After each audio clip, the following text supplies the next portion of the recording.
Sebelum kita mulai videonya cuy, seperti biasa Mimin mau salam-salam dulu nih. @beryadinata2225, mantap Min, salam dari Kalsel. Salam balik bang. @user_surya dari Jepang. Wadadidau, jauh betul bang. Makasih bang udah mampir. @alfarizky alfa, lanjut Min, aku dari Aceh. Oke bang. @mujabrainbow1843, salam dari Magelang, Jawa Tengah bang. Lanjutkan. Oke bos, siap. @taufik ramadan 1896, salam dari Jakarta bang. Makasih bang. @abdul muis, hadir Min dari Sairampah. Oke.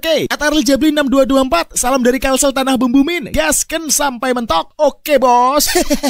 @mustofa endang 1968, pendatang baru auto subscribe, asal Serdang, Bedagai Pantai Cermin, Sumatera Utara. Terima kasih bang sudah mampir ke sini bang. @sahmi, assalamualaikum Min, saya Sahmi dari Malaysia, semoga lancar Min rezekinya Min, amin. @suzu, Mang Ope, tolong sapa teman nobar saya dong, Mang Jajang. Oke Mang Jajang, sehat selalu ya di sana, semoga selalu terhibur dengan konten-konten kita.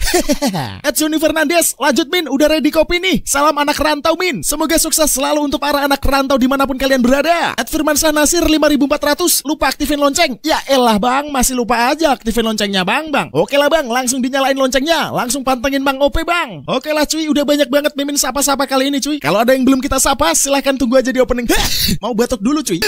Oke lah cuy, terima kasih yang udah nitip-nitip salam di kolom komentar. Yang belum kita sapa, silahkan tunggu aja di next video. Sekarang waktunya kita lanjut ke alur ceritanya. Tapi sebelum kita mulai, kita harus apal lagu openingnya dulu lah cuy. Mari kita nyanyi bersama dengan opening yang mau lewat kali ini. Melanjutkan hidup, so must go on. It's gonna be okay. Tak peduli semua ku hadapi, gelap pasti yang ku raih mimpi. Gelap pasti yang ku raih mimpi.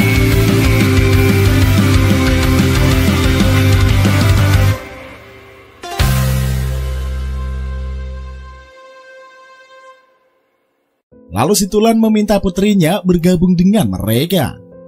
Begitu melihat sosok Lan Fan, Li Yuan jadi panik.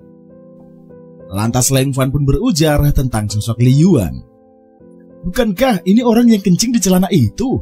Gumam Lan Fan. Oh shit, mengapa orang ini ada di sini? Ujar Li Yuan di hatinya. Di kesempatan itu, si Tulan mengatakan kepada keluarga Li bahwa putrinya sudah menemukan pasangan yang tepat. Jadi nyonya keluarga Li tidak perlu repot mencomblangkan Li Yuan dengan Zhou Jiaqi. Setelah memperhatikan sosok Lan Fan, nyonya Li merasa keluarga Zhou salah pilih menantu. Gadis ini, Zhou Jiaqi, membuat kesalahan yang besar. Bagaimana bisa anak ini dibandingkan dengan anakku? Gumam nyonya Li. Kemudian nyonya Li mengejek Lan Fan yang dibanggakan oleh si Tulan dan Zhou Jiaqi. Lan, lihat saja orang yang Jiaqi pilih. Aku tidak tahu harus berkata apa. Harusnya jika kau tidak memilih anakku, pilihlah pria yang lebih baik, ujar nyonya Li yang merasa Li Yuan ini jauh lebih oke ketimbang Lan Fan. Haha, ya iyalah, balas si Tulan karena tidak mau memperpanjang masalah. Ya kali cuy, biar cepat kali cuy. Namun dalam hatinya, si Tulan berujar, Lan Fan bisa membunuh zombie level 4, sudah pasti dialah yang terbaik. Kemudian pengawal datang memberitahukan kabar buruk pada si Tulan. Nyonya Li keheranan dengan sikap si Tulan yang tiba-tiba membopongnya pergi.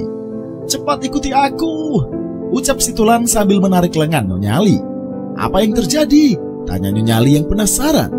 Keluarga Zhou ada di sini, balas si Tulan.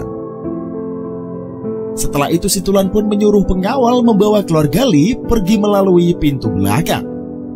Pengawal diharapkan sebisa mungkin jangan membiarkan keluarga Zhou mengetahui keberadaan keluarga Li dalam acara pelelangan. Lantas pengawal siap melaksanakan mandat yang diberikan oleh si Tulan. Dilihat dari gelagat si Tulan dan keluarga Li, Lan Fan yakin akan ucapan Gu Xia. Ternyata benar keluarga Zhou dan keluarga Li sedang dalam perang habis-habisan. Persis seperti yang dia dengar dari kelompok naga. Selain itu leluhur keluarga Zhou perlu waktu untuk keluar. Tidak berapa lama para pengacau menyapa si Tulan. Haha, Nyonya si Tulan, lama tidak jumpa. Tadinya aku berharap untuk melihat keindahan besar dari keluarga situ di sini. Aku benar-benar beruntung, ujar Zhou Hai. Kalau ketua Zhou, apa dia anakmu? Balas si Tulan atas sapaan dari Zhou Hai. Iya, ini anakku Xiao Jie. Sapalah bibi situ, ucap Zhao Hai dengan bangganya. Begitu melihat Zhao Jiaqi, Zhao Jie menyatakan kalau dia menginginkan putri keluarga Zhao. Sontak saja si Tulan pun kesal anaknya diperlakukan seperti barang. Tua Zhao, anak-anak bertindak sedikit bodoh dan kekanak-kanakan, ucap si Tulan sembari memperlihatkan wajah ketusnya. Anakku memiliki visi yang hebat dan tahu bahwa keluarga Zhao sangat baik. Dia cocok untuk menjadi putri keluarga Zhao. Hahaha, aku setuju untuk pernikahan mereka, balas Zhao Hai yang ingin menjalin tali kekerabatan dengan wanita yang Zhao Ji inginkan. Pertanyaan semena-mena dari ayah dan anak menjadikan si Tulan kesal. Betapa sombongnya Zhao Hai menganggap putranya si Zhao Ji bisa layak untuk putrinya. Menurut si Tulan, keluarga Zhao ini menganggap putri orang lain dapat dicomot begitu saja hanya karena Zhao Ji menyukai Zhao Jiaqi. Parahnya amarah dari si Tulan ini tidak dianggap oleh Zhao Hai. Malahan Zhao Hai memberikan penekanan pada si Tulan. Nyonya Situ, kau juga seorang kultivator. Kau harusnya tahu bahwa leluhurku ini telah mencapai alam bawaan. Jika kau menikahkan putrimu dengan keluarga Zhao, maka kau akan beristirahat di kuburan keluargamu secara tenang, ucap Zhao Hai dengan tujuan mengancam. Kurang ajarnya lagi, Zhao Ji ingin memboyong Zhao Jiaqi ke rumahnya. Bahkan Zhao Ji ingin menyentuh Zhao Jiaqi. Tidak akan penolakan dari si Tulan yang tidak sudi menyerahkan Zhao Jiaqi membuat Zhao Ji merengek kepada ayahnya. Ayah, aku ingin dia, pinta Zhao Ji sembari memperlihatkan wajah sedihnya. Kesedihan putranya ini membuat Zhao Hai mengkesal. Dengan bangganya, Zhao Hai menyatakan peringkatnya. Dia adalah prajurit tingkat 5, jadi lebih hebat ketimbang si Tulan yang berada di level 7. Bila dia menyerang si Tulan, tindakannya ini tidak boleh disalahkan. Jadi Zhao Hai merasa wajar jika dia bersikap kejam. Dalam benaknya si Tulan kaget, tidak disangka Zhao Hai sudah di level 5. Akan sangat merepotkan kalau leluhur keluarga Zhao telah melakukan terobosan. Tidak hanya menguntungkan keluarga Zhao saja, tapi juga menyebabkan penderitaan bagi keluarga lain. Jalan satu-satunya selamat dari keberingasan keluarga Zhao, si Tulan cuma bisa mengandalkan Leng Fan. Di kesempatan itulah, Zhao Hai memaksa si Tulan memberikan keputusan akan penawarannya. Nyonya Situ, kenapa Anda tidak menjawab? Atau apakah Anda bersedia menjadi kekasihku? Tentu aku tidak keberatan, pinta Zhao Hai yang ingin bermenantukan Zhao Jiaqi, tapi dia juga mau beristrikan si Tulan. Kau tidak tahu malu. Baik jika kau ingin bertarung, aku siap, balas si Tulan atas penghinaan dari Zhao Hai. Kemudian si Tulan pun bersiap menyerang Zhao Hai. Namun dihentikan oleh Leng Fan yang ingin mengambil alih pertarungan. Menurut Leng Fan, si Tulan tidak perlu repot-repot turun tangan, tentunya untuk melawan sesuatu yang sepele seperti itu. Sontak saja Zhao Hai mengecam tindakan Leng Fan. Apa kau anjing peliharaannya ya? Ujar Zhao Hai. Aku paling benci dipanggil anjing. Guru bilang pada saat itu aku boleh memukul menggunakan mantra 8 kata kuno buta Yaruo, balas Leng Fan sembari memberikan tabokannya. Akibat pukulan dari Leng Fan, seorang Zhao Hai dibuat tidak berdaya cuy. Saking kuatnya tabukan dari Leng Fan, hempasan tubuh Zhao Hai pun memecahkan lantai granit. Ngeri kali cuy. Oke lah, kita lanjut. Kemudian Leng Fan mengeluarkan Zhao Hai dan Zhao Jie dari gedung. Kejadian itu membuat orang di sekitar gedung pada terkaget. Nampaknya si Tulan sangat senang dan dengan bangganya dia menyebut Leng Fan sebagai menantunya. Karena dipermalukan, Zhao Hai mengancam Leng Fan dan kawan-kawan. Aku akan mengingatmu. Keluarga Zhao akan membalas semua yang telah kau lakukan padaku hari ini. Dan kau si Tulan serta Zhao Jiaqi, kalian ibu dan anak akan berada di tempat tidurku kelak. Bacotan ngalor ngidul Zhao Hai. Sontak saja penghinaan Zhao Hai yang seenak udelnya ini cuy memperlakukan wanita bak mainannya yang mendapat murka dari Leng Fan. Lantas Leng Fan memberikan tampolan yang keras. Menurut Leng Fan, semua bacotan dari Zhao Hai isinya cuma omong kosong belaka. Bahkan seorang Zhao Hai dianggap lambang kejahatan itu sendiri. Leng Fan berharap Zhao Hai segera bertobat. Sementara Zhao Jiaqi merasa cemas keluarga Zhao akan membalas dendam. Maka sebaiknya mereka segera pulang ke rumah. Lantas Situlan mengajak Leng Fan pulang bersama mereka. Dalam hatinya, Situlan setuju dengan apa yang diutarakan oleh putrinya. Apalagi keluarga Zhao, mereka bukanlah keluarga super. Setelah itu, kakek Zhao yang mendengar perlakuan tidak senonoh keluarga Zhao membuatnya murka. Keluarga Zhao terlalu meremehkan orang. Aku akan meminta bantuan kakek Su sekarang. Besok aku ingin keluarga Zhao secara pribadi untuk meminta maaf, ujar kakek Zhao.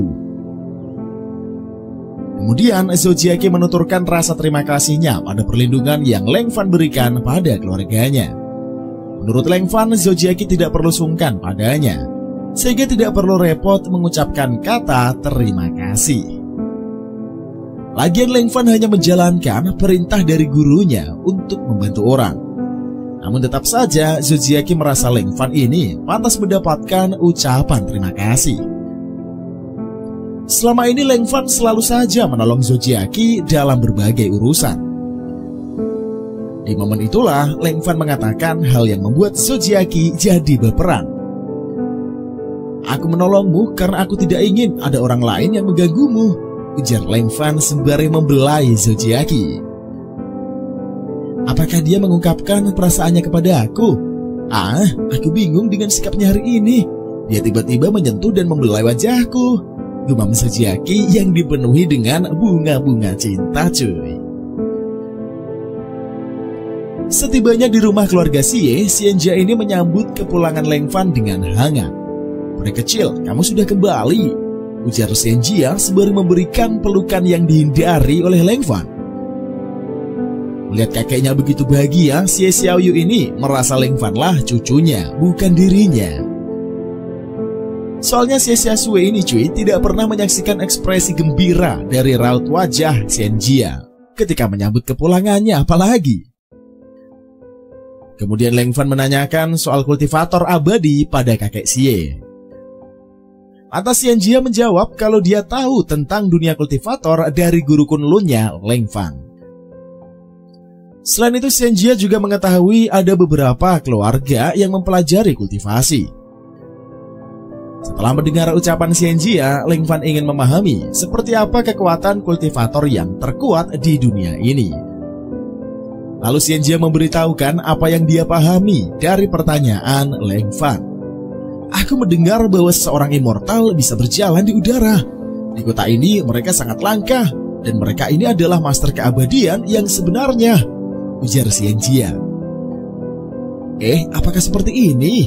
Balas Leng Fan sembari memperlihatkan dia lagi berjalan di udara. Gigi kali bos. Sontak saja kakek dan cucu sangat senang mengetahui Leng Fan adalah seorang immortal. Tindakan Leng Fan ini membuat Xie Xiaoyu penasaran gimana cara melakukannya. Makanya dia ingin Leng Fan mengajarinya berjalan di udara. Sementara Leng Fan masih merasa bingung. Soalnya dia sudah berjalan di udara sekitar 8 tahun silam. Kala itu guru mengatakan bahwa Leng Fan memiliki kekuatan tingkat 1. Namun si biksu mengatakan Leng Fan berada di tingkatan ke-6. Jadi sebenarnya ini cuy, dia berada di level yang mana cuy? Coba tuliskan saja lah di kolom komentar, biar kita berdiskusi bersama-sama. Oke lah, kita lanjut. Pemikiran itu pun menyebabkan Leng Fan dilema akan peringkatnya. Di dalam kebingungannya, Leng Fan masih sempat memikirkan nasib keluarga Li. "Keluarga Li, apakah benar aku akan dihancurkan?" gumam Leng Fan yang penasaran. Keesokan harinya, Tuan Xi dan Leng Fan dalam perjalanan menuju ke perusahaan. Di momen itulah Tuan Xi menanyakan situasi Leng Fan, sebab peri kecilnya ini jarang masuk kerja baru-baru ini.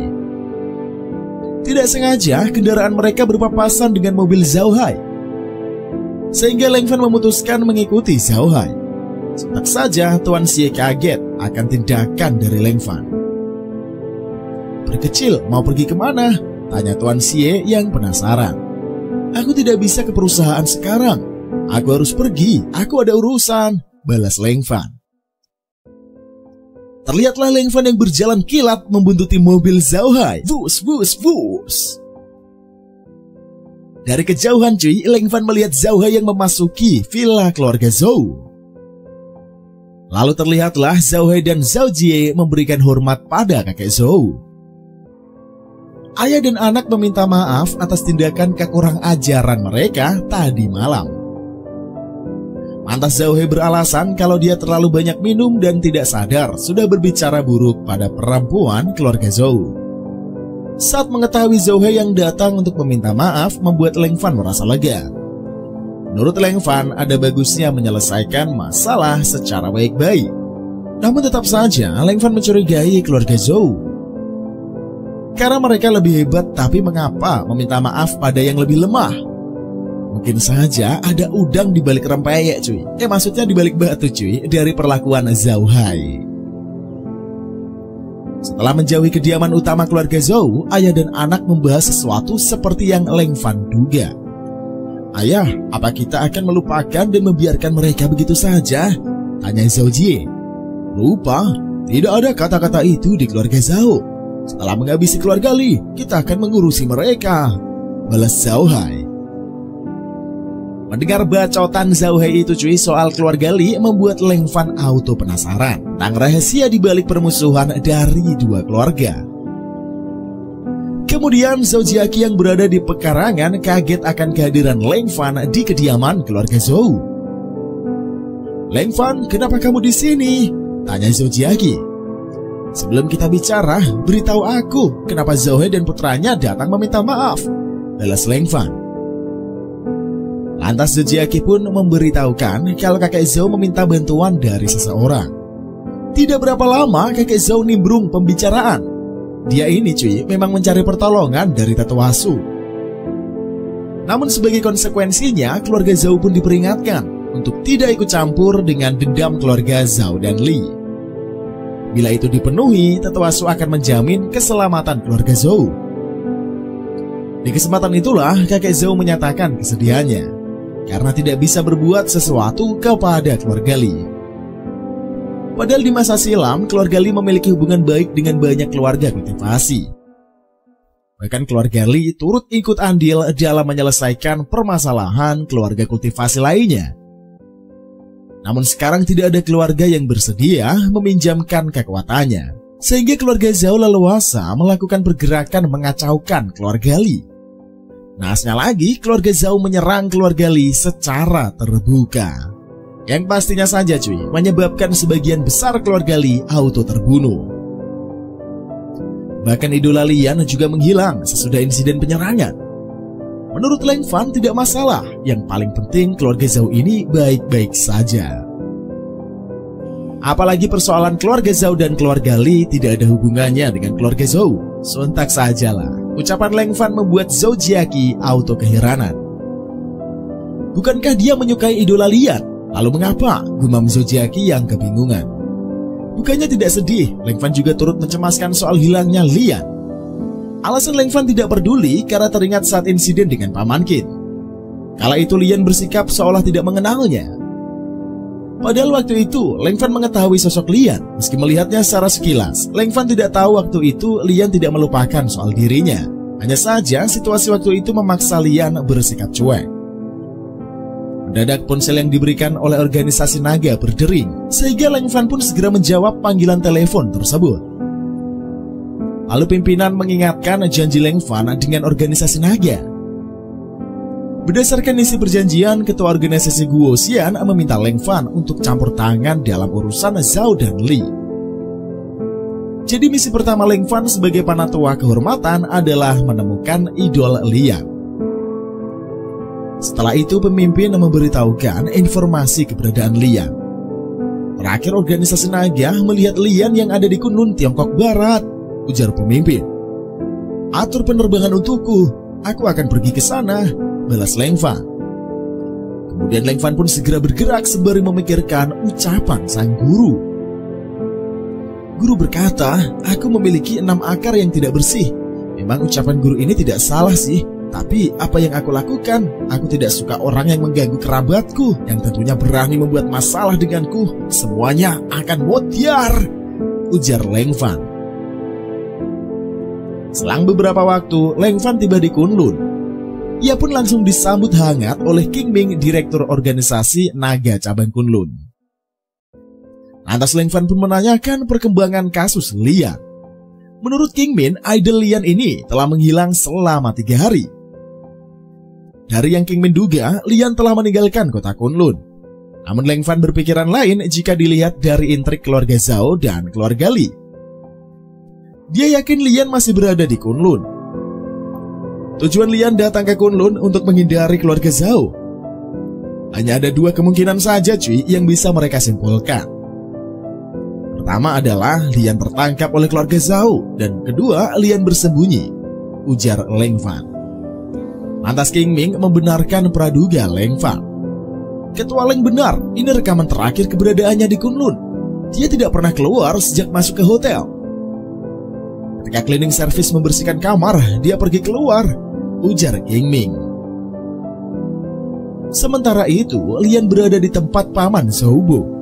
Paman Zhoubo mengatakan kalau Lian aman di kediamannya. Jadi Lian bisa tenang, Paman Zhoubo yakin tidak akan ada satupun orang yang bisa menemukannya. Lantas Lian berterima kasih karena Paman Zhoubo ini mau menampungnya.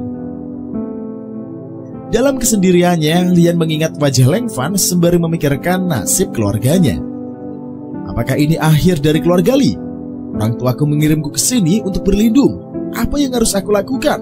Gumam Lian. Lalu Lian berharap kelak saudara-saudaranya akan memaafkan dirinya ketika mereka bertemu di alam baka pastinya. Tidak berapa lama, rumah Paman Zhoubo mendapatkan kunjungan. Hal itu membuat Lian panik. Kok bisa ada yang tahu keberadaannya? Bagaimana bisa mereka menemukanku? Gumam Lian yang keheranan. Ternyata si pengunjung adalah cucunya Paman Zhoubo. Karena kakeknya terlalu lama membuka pintu, cucunya merasa heran. Lantas sang cucu segera masuk ke rumah, tentunya untuk membicarakan sesuatu macam hal. Lalu Paman Zhoubo pun mencoba untuk menahan langkah cucunya, sebab takut akan keberadaan Lian di rumah diketahui oleh cucunya. Gawat, nona kecil ada di dalam, gumam Paman Zhou yang mencemas. Lalu cucunya bingung, di rumah kakeknya ini tercium aroma parfum perempuan. Sehingga cucunya yakin kalau Paman Zhoubo sedang menyembunyikan seorang gadis. Lantas Paman Zhoubo pun tidak mau menjawab. Ia meminta cucunya untuk segera mengatakan hal yang ingin disampaikan. Jika sudah selesai, Paman Zhoubo mau cucunya segera meninggalkan rumah. Kemudian cucunya langsung merengek meminta uang jajan. Kakek, aku ingin meminta uang. Bukankah kakek sudah kuberitahu soal pacarku? Sekarang doi lagi butuh duit tuh. Anggap aja ini untuk masa depan cucumu, minta cucunya Paman Zhoubo. Umurmu sudah 25 tahun dan kau masih minta uang. Meskipun kamu sedang jatuh cinta, setidaknya kamu dapat menghasilkan uang sendiri untuk masa depanmu kelak. Nasihat Paman Zhoubo. Bukannya merasa malu, si cucu memperlihatkan wajah sedih agar kakeknya bersimpati. Lalu cucunya Paman Zhoubo menyatakan dia belum menemukan tujuan hidup. Mungkin setelah berkeluarga baru memiliki dorongan untuk menghasilkan uang. Tidak mau keberadaan Lian diketahui, Paman Zhoubo segera menyerahkan sekantong uang agar si cucu ini lekas pergi dari rumahnya. Di kesempatan itulah Paman Zhoubo berharap cucunya dapat berubah menjadi lebih baik. Namun jawaban yang diberikan cucunya ini amat mengesalkan. Jika cucumu ini sedang jatuh cinta untuk masa depan keluarga, jadi jangan pelit memberiku uang. Baby, kakek, aku pergi dulu ya, ujar cucunya tanpa disertai rasa malu. Mendadak mata cucunya tertuju pada kalung Lian yang berada di atas lantai. Sehingga cucunya mengambil kalung tersebut tanpa sepengetahuan kakeknya. Setelah itu cucu Duralex menyatakan bualan, kakek, tunggu aku menjadi orang sukses. Pasti aku akan membahagiakanmu, ujar sang cucu.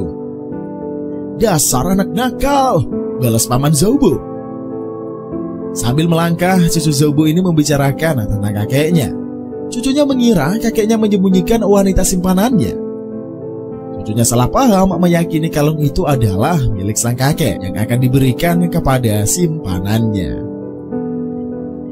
Makanya cuy, dia mengambil kalung itu untuk dihadiahkan pada kekasihnya Xiao Hing, dengan harapan pacarnya akan senang dan mau mengajaknya menjalin kasih nanti malam. Mendadak sekumpulan orang berjas hitam memperhatikan cucunya Paman Zhoubo. Kemudian mereka mengepung cucunya Paman Zhoubo.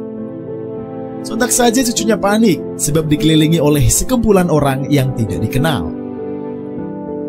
"Apa yang kalian ingin lakukan?" tanya cucunya Paman Zhoubo yang dipenuhi dengan rasa takut. Sementara di rumah leluhur keluarga Li, semua anak muda dari keluarga Li telah berkumpul. Lantas salah satu anggotanya menyarankan mereka hanya perlu mengakui kesalahan dan meminta maaf pada keluarga Zhao. Tentu saja, kepala keluarga Li tidak menyetujui saran tersebut. Keluarga Li tidak akan pernah menjadi anjing keluarga Zhao. Kemuliaan nenek moyang kita tidak boleh rusak pada generasi kita ini, ujar kepala keluarga Li. Lalu kepala keluarga Li pun menyatakan mereka akan bertarung sampai titik darah penghabisan. Sulit apapun keluarga Li, ia tidak akan menyerah pada keluarga Zhao. Lantas para anggota keluarga Li menyerukan kata-kata kepada kepala keluarga Li berulang kali. Kemudian kepala keluarga Li ini memberitahukan pada anggotanya mereka tidak akan pernah takut. Apalagi jika keluarga Zhao menginginkan pertarungan, maka keluarga Li pasti akan menjabaninya. Kali ini kepala keluarga Li akan mengeluarkan kartu as mereka untuk menghadapi keluarga Zhao. Sementara Ling Fan masih mencari keberadaan dari Lian. Bagaimanapun, selama Ling Fan berada di Kunlun, dia harus bisa bertemu dengan Lian. Dalam benaknya, Ling Fan berujar tentang Lian. "Di mana aku sekarang, Lian? Aku pasti akan menemukanmu," gumam Ling Fan yang dipenuhi dengan rasa khawatir. Dengan mata saktinya, Ling Fan bisa mengetahui kalau Zhao Hai dan anaknya sudah tiba di Kunlun. Dari situlah Ling Fan menebak mungkin saja Zhao Hai merupakan panah tua yang dikirim di keluarga Zhao untuk mencari Lian pastinya. Kagetnya lagi, Ling Fan melihat King Min dari organisasi naga sedang melakukan pertemuan dengan keluarga Zhao. Hal ini menimbulkan spekulasi di benak Ling Fan. "King Min, atau organisasi yang mengkhianatiku?" gumam Ling Fan yang penasaran. Lalu Ling Fan pun juga melihat kalung Lian yang ada di tangan antek keluarga Zhao. Dari jarak jauh, Ling Fan pun tahu kalau cucunya Paman Zhou ini sedang diinterogasi terkait di mana dia menemukan kalung milik Lian. Saat menyadari keluarga Zhao tahu di mana Lian bersembunyi, membuat Ling Fan cemas badai. Sehingga Ling Fan pun secepat kilat mengikuti rombongan keluarga Zhao, tentunya untuk menuju ke kediaman Paman Zhoubo. Sementara tetua keluarga Zhao memerintahkan anak buahnya membawa Lian hidup-hidup. Melihat kehadiran keluarga Zhao, seorang kakek meminta mereka mengisi buku tamu. Sayangnya si kakek malah mendapat perlakuan yang kasar. Setelah itu anggota keluarga Zhao menerobos paksa kediaman Paman Zhoubo. Lalu tetua keluarga Zhao meminta Lian menampakkan dirinya. Melihat sekumpulan keluarga Zhao melakukan penyergapan, Lian dan Paman Zhoubo panik. "Kalian bagaimana bisa tahu?" tanya Lian yang kaget. "Kalian tidak boleh menyentuhnya. Nona, cepat pergi. Aku akan menaruhnya. Aku akan menahannya," ujar Paman Zhoubo yang berusaha melindungi Lian. Lantas pengawal memperlihatkan kalau cucunya Paman Zhoubo ini cuy ada di tangan mereka. Dengan santuinya, si pengawal meledek kesetiaan Paman Zhoubo. "Apa kau sedang menunjukkan kesetiaan?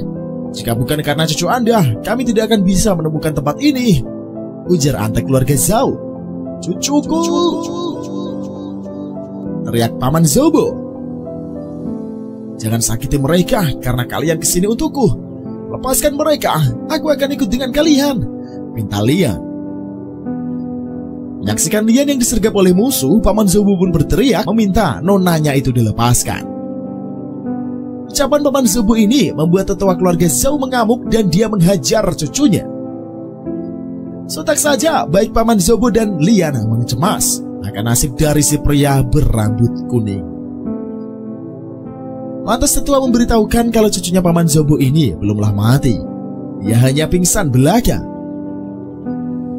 Di kesempatan itulah tetua keluarga Zhao memberikan peringatan pada Paman Zhoubo dan Lian. Jika Anda ingin menjadi budak yang setia, aku tidak tahu apakah dia mampu menahan satu pukulan lagi atau tidak, ujar tetua. Terpaksa Lian mengikuti tetua keluarga Zhao, sementara paman Zhao Bo masih sedih akan kemalangan yang menimpa cucunya itu. Melihat tubuh Lian, Zhao Jie memiliki niatan yang buruk kepadanya. Dia sangat bohai, bagaimana kalau aku bermain dulu dengannya? Imam Zhao Jie yang tidak sabar melahap Lian. Wadidaw sekali cuy. Kemudian Zhao Jie pun meminta tetuanya memberikan kesempatan padanya. Dia ingin membuat Lian menjadi budak keluarga Zhao. Mendengar hal itu, tetua keluarga Zhao memberikan Zhao Jie izin. Boleh saja, jangan terlalu kasar memainkannya. Selamat bersenang-senang, hehehe, balas tetua dari keluarga Zhao. Terima kasih tetua, jawab Zhao yang dipenuhi dengan rasa gembira.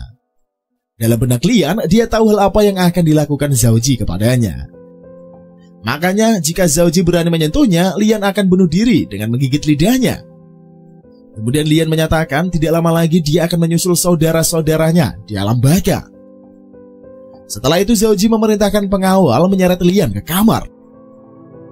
Sementara tetua keluarga Zhao tidak sabar menantikan kedatangan Leng Fan. Dia yakin Leng Fan akan menemuinya untuk menyelamatkan Lian pastinya. Nampak di dalam kamar, Zhao Ji siap melaksanakan hasratnya.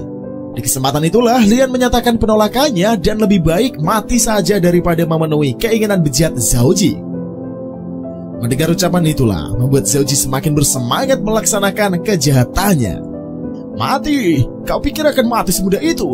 Jika ingin aku akan membuatmu mati lemas berlendir. Haha, ujar Zhao Ji. Bajingan, balas Leng Fan. Dan di kesempatan itulah Leng Fan mengatakan hobinya memusnahkan sampah seperti Zhao Ji. Melihat Leng Fan yang menolongnya, Lian terkejut. Sementara pihak musuh meminta Leng Fan melepaskan Zhao Ji. Lantas Leng Fan membanting keduanya secara sadis. Karena anak buah dari Zhao Ji ini pantaslah mati. Setelah itu, Leng Fan mengajak Lian untuk ikut bersamanya. Leng Fan berjanji akan mengantarkan Lian pulang ke rumah. Tapi mendadak cuy, tetua Zhao menyerang Leng Fan. Sontak saja Lian panik mengingatkan Leng Fan untuk berhati-hati. Saking cemasnya Lian penasaran akan kondisi Leng Fan. Apa kau baik-baik saja? Tanya Lian. Tampak ketua Zhao senang Leng Fan memakan umpan mereka. Tujuan mereka mengincar Lian untuk memancing Leng Fan, sehingga mereka bisa menghancurkan Lian sekaligus Leng Fan. Begitu pula menyaksikan Zhao Jie yang terjerat di tembok. Zhao Hai pun auto mengamuk. Lantas Zhao Hai mengarahkan serangannya, sembari ia menghujat Leng Fan. Namun cuy, Zhao Hai juga berakhir seperti Zhao Jie yang nyungsep di tembok. Menurut Leng Fan, ingatan Zhao Hai ini sangat buruk mengenai kekuatannya. Padahal sebelumnya Leng Fan sudah pernah menghajar Zhao Hai sebagai tanda peringatan. Sementara pengawal dari keluarga Zhao memperbincangkan keOP-an seorang Leng Fan. Zhao Hai adalah prajurit kelas 5, tapi dia kalah hanya dengan tamparan saja cuy. Bocah ini cukup kuat, pantas saja King Min memperingatkan kita untuk hati-hati, ujar geng pengawal. Menurut tetua Zhao, seorang Leng Fan dari organisasi naga sangatlah berani, sampai nekat menghancurkan cabang pemurnian mayat keluarga Zhao. Lalu tetua Zhao bersiap untuk menyerang Leng Fan menggunakan kekuatannya. Takut Leng Fan kenapa-napa, Lian memberikan peringatan. Pak tua itu prajurit tingkat 4. Dia ini sangat kuat. Kau pergilah, jangan mengorbankan dirimu untukku, pinta Lian. Sementara para pengawal keluarga Zhao yang pada mesum ini cuy mendambakan tubuh indah dari Lian yang semeleketek jum-jum wow. Mereka berencana membuat Lian lemas di atas ranjang setelah membunuh Leng Fan pastinya. Menurut mereka, wajar Zhao Ji sangat bersemangat untuk menyantap Lian. Mendengar ucapan itu membuat Lian mengkesal setengah mati. Lantas Leng Fan segera menutupi tubuh Lian dengan kain. Sesudah itu Leng Fan meminta Lian untuk mundur. Dia yang akan menghadapi geng laki-laki hidung belang itu. Di kesempatan itulah Leng Fan mengatakan tujuan kedatangannya adalah atas permintaan dari organisasi naga. Makanya cuy, Leng Fan datang menyelamatkan Lian dari keberingasan keluarga Zhao. Sementara tetua Zhao mendukung niat bejat pengawalnya. Karena kalian sangat ingin menikmati tubuh gadis itu. Akan kuselesaikan bocah ini dengan cepat, ujar tetua Zhao yang yakin akan bisa melumpuhkan Leng Fan. Lantas tetua Zhao pun mengarahkan jurusnya kepada Leng Fan. Sontak saja Lian mencemas berteriak histeris. Akan tetapi kerisauan Lian ini terbantahkan. Jurus tetua Zhao diserap oleh Leng Fan dengan mudahnya. Bahkan Leng Fan meremehkan kekuatan tetua Zhao. Jurus super tingkat 4 itu saja, ucap Leng Fan yang kecewa betapa lemahnya kemampuan si musuh. Melihat hal itu, baik tetua Zhao maupun para pengawalnya pun terkaget menyaksikan kehebatan dari Leng Fan pastinya. Karena jurusnya tadi cuy, kagak mempan, tetua Zhao pun akan menggunakan teknik terkuat yang lainnya. Kemudian tetua Zhao mengeluarkan cahaya guntur lightning shot dan mengarahkannya kepada Leng Fan. Kilatan petir itu auto membuat Lian panik meminta Leng Fan untuk berhati-hati. Akibat serangan tetua Zhao, ledakan besar terjadi. Bahkan aura dari jurusnya melambung ke langit. Menurut pengawal keluarga Zhao, tetua mereka ini benar-benar menggunakan jurus pamungkasnya.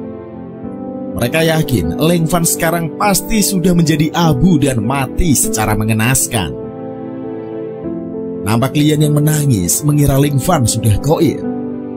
Ternyata cuy, Leng Fan masih hidup dalam kondisi tubuhnya yang masih utuh, seger buger, sehat walafiat. Lagi-lagi Leng Fan merendahkan teknik tetua Zhao. Apa ini yang disebut sebagai kemampuan terkuat? Apa kau sedang bercanda? Ujar Leng Fan yang merasa kegelian sendiri akan kebanggaan musuh pada jurus yang kagak layak itu cuy. Emang gigi banget lah MC kita yang satu ini. Oke lah, kita lanjut. Sementara para pengawal kaget akan pertahanan Leng Fan. Bocah itu masih bisa berdiri setelah menerima serangan terkuat tetua. Apa dia masih manusia? Ujar geng pengawal yang keheranan. Lantas tetua Zhao panik, kok bisa-bisanya Leng Fan ini kagak kegores sedikit pun. Bahkan leluhur mereka saja akan terluka setelah menerima serangan tersebut.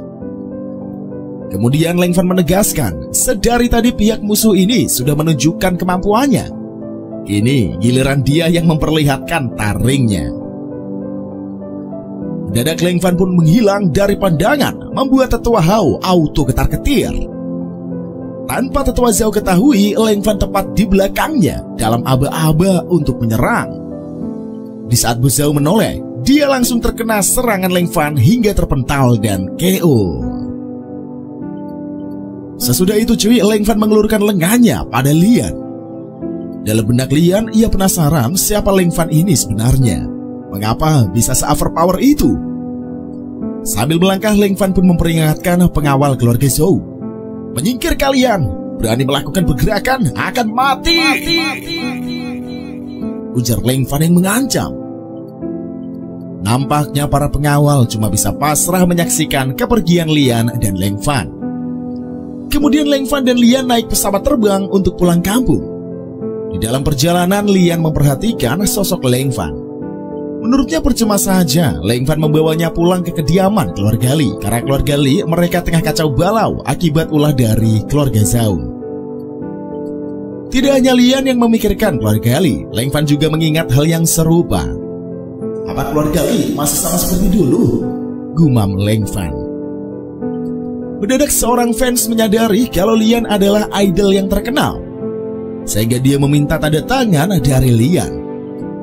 Lalu Lian memperlihatkan senyumannya cuy dan menyetujui permintaan dari si penggemar. Aduh, manis betul. Oke lah, kita lanjut. Atas permintaan dari si penggemar, Lian pun membubuhkan tanda tangannya di baju fans. Saking senangnya, si fans pun tak berhenti untuk tersenyum. Tidak lupa pula, si fans mengucapkan terima kasih kepada Lian. Di kesempatan itulah, Leng Fan berkata Lian punya banyak sekali penggemar dan sangat sukses. Makanya dia yakin si idol ini pasti hidupnya bakal menggembirakan.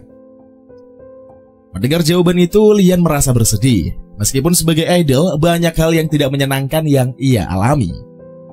Artinya ada kalanya dia tidak bahagia akan statusnya sebagai idol. Kemudian Leng Fan pun menyatakan hal mengejutkan tentang arti bahagia yang ia maksud. Kamu memiliki keluarga yang peduli padamu, penggemar yang mencintaimu, dan uang yang dapat kau habiskan. Bukankah itu disebut sebagai kebahagiaan? Ini mungkin pertama kalinya kau mengalami kesulitan, ujar Leng Fan. Kemudian Leng Fan pun mengatakan baik dan buruk terjadi di dunia ini karena untuk harta dan tahta. Saat Lian memiliki semuanya, dia tidak menyadari nilai dari kepunyaan tersebut. Karena menerima semuanya begitu saja, dan saat ini Lian mengalami beberapa kesulitan, langsung menganggapnya sebagai ketidakbahagiaan. Tuh dengerin cuy, makanya kalian rajin-rajin aja bersyukur lah cuy. Oke lah, kita lanjut. Ucapan itu tidak bisa disanggah oleh Lian, sekaligus membuatnya tersadar bahwa dia memang senang dalam hidupnya. Dalam benak Leng Fan, dia yakin saking gembiranya Lian dikala bertemu keluarga, otomatis si idol akan melupakan dirinya. Dan selang beberapa waktu, tibalah mereka di rumah keluarga Li Jinling. Lalu Lian mengundang Leng Fan ke rumahnya. Namun Leng Fan auto menolak ajakan dari Lian. Tidak perlu misi organisasi naga, yang aku terima hanya mengirimmu kembali. Dan sekarang misiku telah selesai, ujar Leng Fan. Tunggu sebentar, kamu telah menyelamatkan hidupku. Aku hanya ingin berterima kasih, balas Lian sembari menahan kepergian dari Leng Fan. Dalam hati Lian, ia memantapkan dirinya tidak akan membiarkan Leng Fan pergi. Terlebih lagi, kekuatan Leng Fan ini sangatlah overpower cuy, dan dialah satu-satunya orang yang bisa menyelamatkan keluarga Li. Mendadak, keluarlah seorang wanita bernama Yuan Qingrong yang merupakan ibu dari Leng Fan juga. Kemudian Yuan Qingrong menyapa anak perempuannya. Xiaoyan, apakah baik-baik saja? Tanya Yuan Qingrong yang mencemas. Kemudian Yuan Qingrong ini cuy memeluk Lian sembari mengatakan betapa risaunya dia. Saking takutnya Yuan Qingrong, ia mau mati saja jika dia kehilangan Lian. Baginya tanpa Lian ini sama seperti tanpa ada masa depan di hidupnya. Melihat Yuan Qingrong, Leng Fan pun terkenang akan masa lalunya. Ingin sekali Leng Fan menyebut Yuan Qingrong sebagai ibu. Namun Yuan Qingrong tidak mengingat tentang Leng Fan. Dia hanya menganggapnya sebagai penyelamat Lian saja. Kasihan betul lah.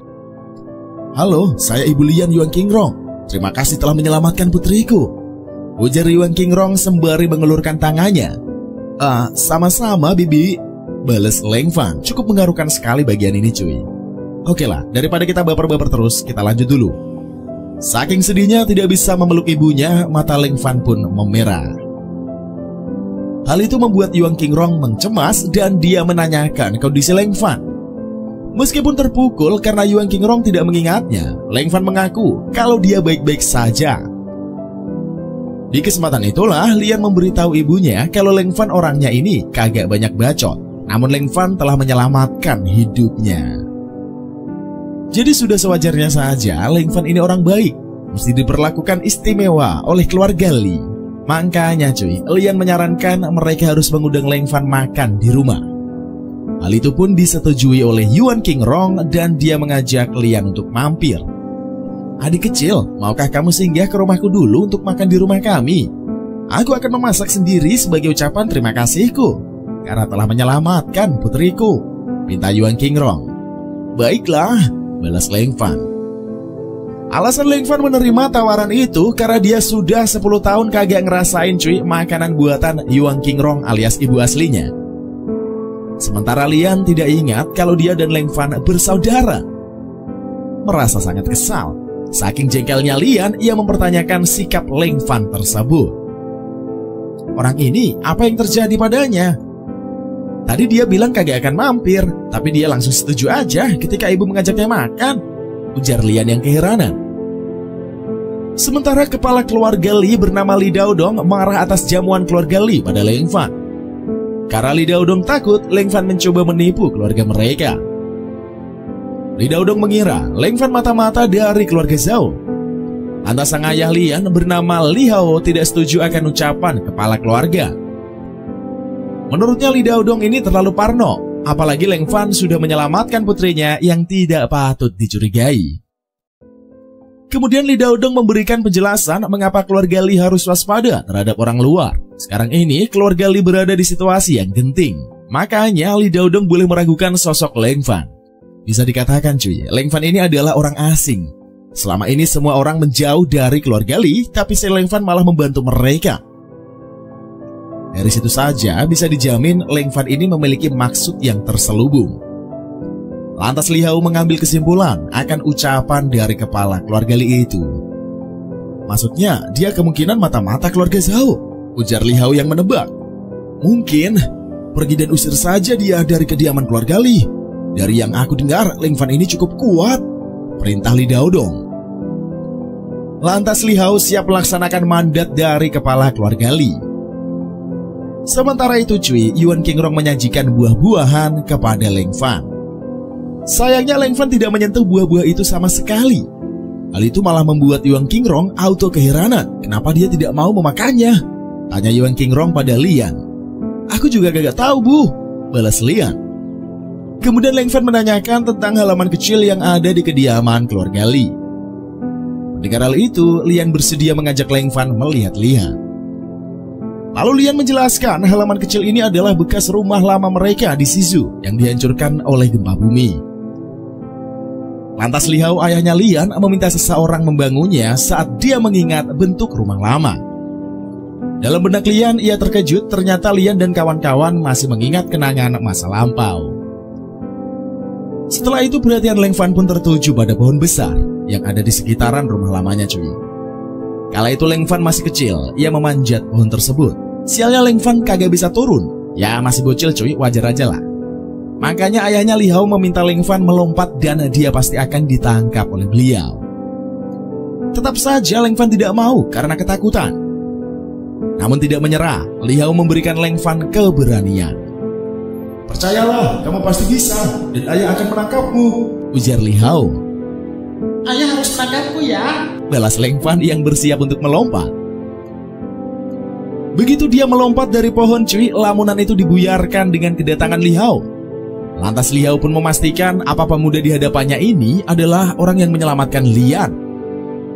Saat menoleh, Leng Fan pun melihat raut wajah ayahnya yang nampak sudah tua.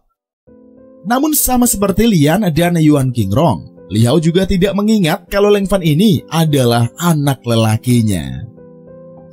Seperti yang diperintahkan kepala keluarga Li, Li Hao mengusir Leng Fan dengan cara halus. Jika tidak ada yang lain, tolong tinggalkan keluarga Li secepatnya. Karena keluarga Li kami sedang mendapatkan masalah yang serius. Kami tidak ingin melibatkanmu nak, ujar Li Hao. Ayah, dia sangat kuat dan kemungkinan dia dapat membantu kita, balas Lian. Akan tetapi Li Hao malah memarahi Lian karena nimbrung pembicaraan. Diam, ayah sedang berbicara dengan orang luar ini, jangan ikut campur, ujar Li Hao yang tidak tahu kalau Leng Fan ini sebenarnya adalah putranya cuy. Maksudmu kau ingin aku pergi, ujar Leng Fan yang memahami kalau dia lagi diusir. Ngeri kali cuy. Lantas Li Hao mengaku dia tidak bermaksud mengusir Leng Fan. Hanya saja keluarga Li sedang mengalami masalah yang serius. Makanya Li Hao tidak ingin merepotkan orang luar alias Leng Fan ini cuy dalam problematika masalah mereka. Kemudian Leng Fan pun tidak membantah permintaan dari Li Hao padanya. Di dalam hati Leng Fan, ia merasa sedih Li Hao tidak mengenalinya. Oleh sebab itulah Leng Fan tidak akan melibatkan diri di dalam perseteruan keluarga Li dan keluarga Zhao. Jika saja Li Hao mengingatnya, Leng Fan pasti akan berjuang mati-matian. Di kesempatan itulah Lian mencoba untuk membujuk ayahnya. Ayah, dia benar-benar sangat kuat. Jika dia dapat membantu kita, mungkin masih ada harapan untuk kita mengalahkan keluarga Zhao, ujar Lian yang berharap Li Hao membuka pikirannya. Bagaimana jika dia adalah mata-mata musuh? Kita masih memiliki informasi hebat untuk melawan keluarga Zhao. Kita tidak boleh melakukan kesalahan sebelum itu. Jangan gegabah, balas Li Hao kekeh pada pemikirannya yang kolot itu cuy. Dalam langkah Leng Fan, dia mendengar suara Yuan Qingrong yang mengatakan kalau makanan sudah disajikan dan semuanya bisa menyantapnya.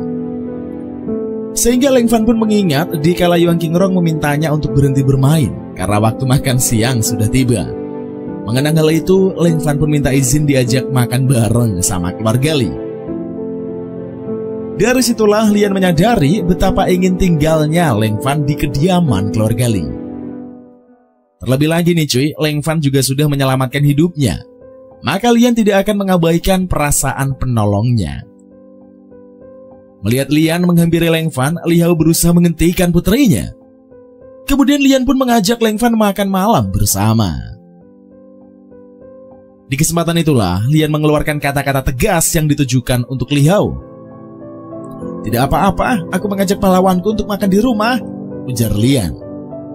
Kemudian Yuan Qingrong mempersilahkan semua orang menyantap hidangan yang tersaji. Melihat ayam rebus Dezhou, makanan favoritnya saat ia masih kecil, membuat Leng Fan sangat mengsenang. Lantas Yuan Qingrong meminta Leng Fan segera memakan masakannya. Yuan Qingrong pun berharap menu buatannya ini bisa memenuhi selera makan dari Leng Fan. Di kesempatan itulah, Lian mengatakan menu ayam rebus ini merupakan makanan kesukaan saudara lelakinya. Lalu Yuan Qingrong pun menanyakan bagaimana rasa hidangannya pada Leng Fan. Saking harunya cuy, bisa memakan masakan yang selama ini ia tidak pernah rasakan lagi cuy, menyebabkan air matanya mengalir. Hal itu pun menimbulkan kesalahpahaman pada Yuan Qingrong. "Anak ini, apa masakan saya seburuk itu kah? Kenapa dia menangis?" ujar Yuan Qingrong yang keheranan. Bagi Leng Fan, rasa makanannya ini tidak berubah sama seperti ia waktu kecil. Lalu Leng Fan pun mengatakan kalau rasa hidangannya begitu mantul alias mata betul dan dia berterima kasih atas telah diizinkannya ia makan bersama dengan keluarga Li. Di tengah menikmati makan malam, mendadak muncullah insiden. Kemudian terdengar suara mengatakan kalau leluhur keluarga Zhao ada di sini. Mulai hari ini dan seterusnya tidak akan ada lagi keluarga Li. Maka dia meminta Li Hao menemuinya untuk menerima ajalnya. Lantas Li Hao memberitahu anak dan istrinya, kepala keluarga Zhao ada di kediaman mereka. Dalam situasi yang menegangkan, Yuan Qingrong menyatakan akan kecemasannya. "Sayang, aku khawatir kita tidak akan selamat dari bencana ini. Aku mohon padamu untuk satu hal ya, tidak peduli siapa yang pergi ke alam baka lebih dulu. Ketika kamu menemui Li Ye, minta maaflah padanya dan tanyakan apa dia baik-baik saja di sana," ujar Yuan Qingrong yang bersedih. Sontak saja Leng Fan kaget, tidak disangka Yuan Qingrong masih mengingat namanya sewaktu kecil. Dari situlah Leng Fan yakin ibunya tidak melupakannya sama sekali. Makin mengharukan aja nih cuy. Sebelum pergi, Li Hao pun menenangkan istrinya. Setelah itu Li Hao mengatakan keluarga Li tidak akan menyerah dan mereka siap bertarung mati-matian. Di kesempatan itulah Lian menyarankan daripada bersembunyi, lebih baik mereka bertarung bersama Li Hao.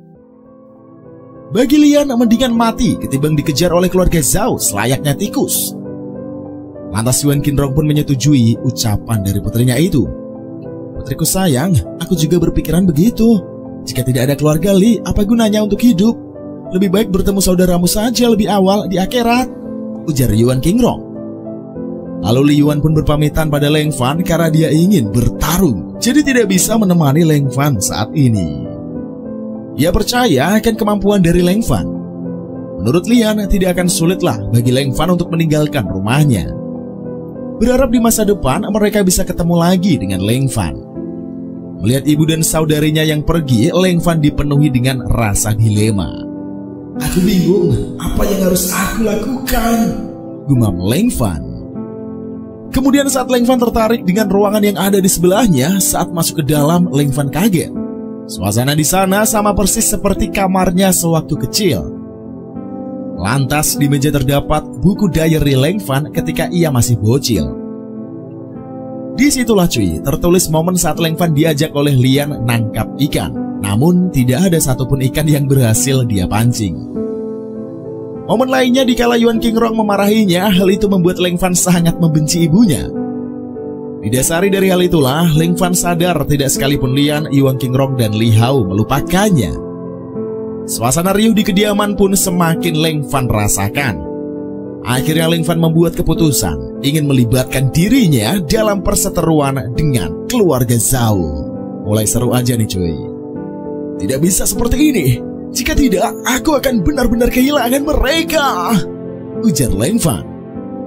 Setelah itu Leng Fan pun pergi menuju arena pertempuran. Sementara di medan tempur balai leluhur keluarga Li, suasananya semakin mencekam. Awan mereka sangat kuat dan anggota keluarga cemas jika saja terjadi sesuatu dengan Li Dao Dao. Menurut kepala keluarga Zhao, formasi arai pertahanan milik keluarga Li tidak akan bisa menghentikannya. Akan tetapi, meskipun formasinya dihina, Li Dao Dao tidak gentar. Ia terus memakai jurus andalan keluarga Li.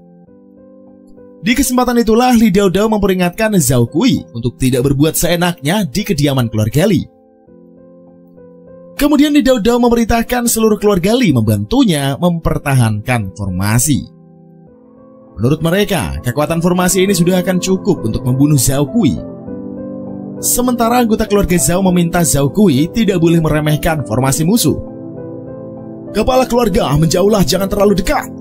Jurus itu merupakan pamungkas yang diwariskan oleh Jia Gan. Sebaiknya kepala keluarga tetaplah waspada, perintah anggota keluarga Zhao.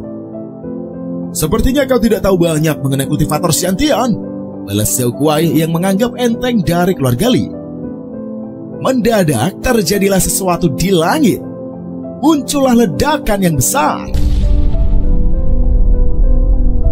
Orang-orang dapat merasakan betapa luar biasanya kekuatan teknik itu.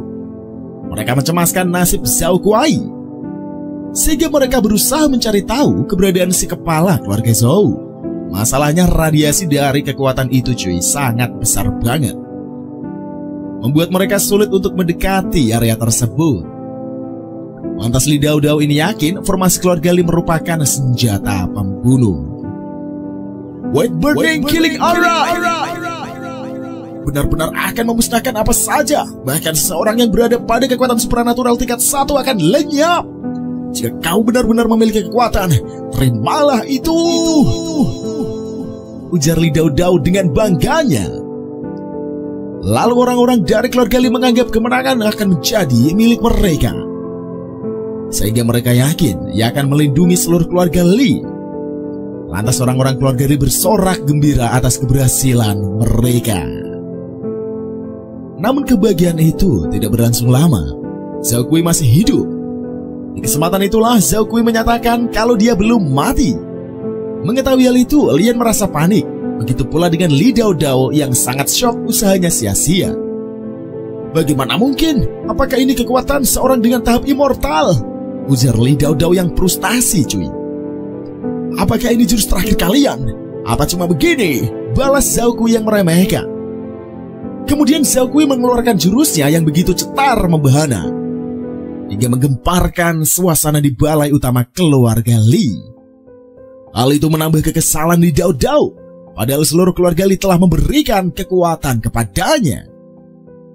Kini dia bingung cara mempertahankan kekuatan yang dipercayakan keluarga Li kepadanya. Nampak Li Hao and the Gang mengalirkan kekuatan mereka untuk membantu Li Dao Dao.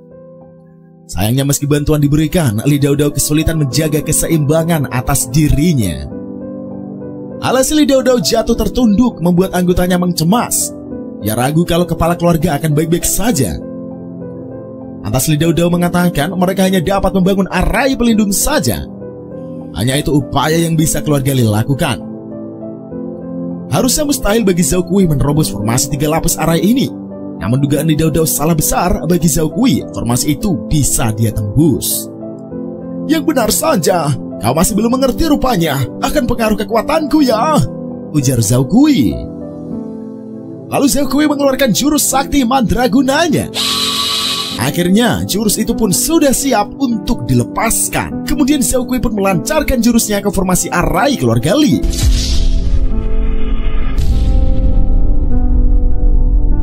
Melihat betapa kecilnya teknik yang dikeluarkan Zhao Kui, orang-orang keluarga Li pun meyakini bola-bola tersebut tidak akan bisa menghancurkan formasi mereka. Namun Li Hao tidak sepemahaman sadar kalau kekuatan Zhao Kui ini sangatlah berbahaya, sehingga Li Hao meminta Yuang Qingrong menghindarinya. Bener aja dong cuy, saat bola-bola mini itu menimpa formasi, teknik kebanggaan keluarga Li ini timbullah retakan. Sontak saja Li Dao Dao kaget dengan kekuatan Zhao Kui.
Cari